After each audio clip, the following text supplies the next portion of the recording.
តារាចម្រៀងអ្នកនាងអុកសុគន្ធកញ្ញាបានចេញបកស្រាយទាក់ទងទៅនឹងការបង្កើតគណនីឆបបោកដែលយករូបនាងបន្លំការ៉ូ SPC មានច្រើនពណ៌ច្រើនជម្រើសធ្វើឲ្យគេហដ្ឋានលោកអ្នកកាន់តែទំនើបស៊ីវិល័យអត្ថប្រយោជន៍ងាយស្រួលក្នុងការដំឡើងមិនសាយជាតិពុលក្នុងបន្ទប់ធន់នឹងការកកិតប្រើប្រាស់ធន់បានយូរឆ្នាំមិនជ្រាបទឹកការពារសត្វកណ្ដៀរអាចផ្លាស់ប្ដូរទីតាំងពីកន្លែងមួយទៅកន្លែងមួយយ៉ាងងាយស្រួ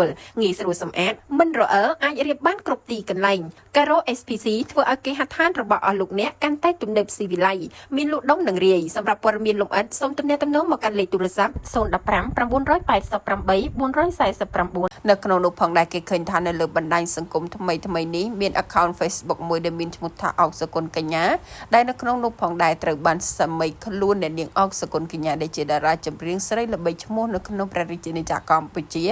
បានធ្វើការបង្ហាញនិងចូលរួមបកស្រាយទាក់ទងជាមួយនឹងម្ចាស់ដែលយករូបនាងទៅបង្កើត account ក្នុងន័យឆបបុកមហាជននៅក្នុងនោះផងដែរតារាចម្រៀងរូបនេះបានប្រកាសនៅលើបណ្ដាញសង្គមផ្លូវការរបស់ខ្លួនថា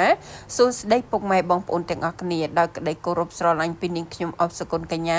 សូមចេញមកបកស្រាយជាមួយបញ្ហាដែលកំពុងតែកើតឡើងជាមួយនឹងគណនីឆបោកដែលបន្លំជារូបនាងខ្ញុំសូមបងប្អូនកុំមានការយល់ច្រឡំគណនីដែលមានរូបនាងខ្ញុំ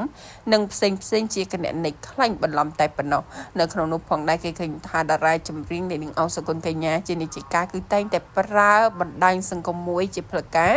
ដែលមានឈ្មោះថាអុកសុគន្ធកញ្ញាជាភាសាអង់គ្លេសនៅខាងមុខនិងភាសាខ្មែរខាងក្រោយផងដែរទោះបីជាយ៉ាងណាក្រោយពីតារាចម្រៀងស្រីរូបនេះបានចេញមកបកស្រាយនិងលាតត្រដាងនៅលើបណ្ដាញសង្គមផ្លូវការនោះក៏មានអ្នកគាំទ្រជាច្រើនបានចូលទៅ comment និងបានលើកឡើងថាអ្នកដែលយករូបរបស់នាងនិងឈ្មោះទៅបង្កើត account คล้ายៗនោះគឺជាចេតនាមួយដែលមិនល្អនៅក្នុងន័យបោកប្រាស់មហាជនហើយសង្ឃឹមថាមហាជននឹងមិនមានការចាញ់បោកទៅលើម្ចាស់ដែលបង្កើតគណនីខាងលើនេះនោះទេ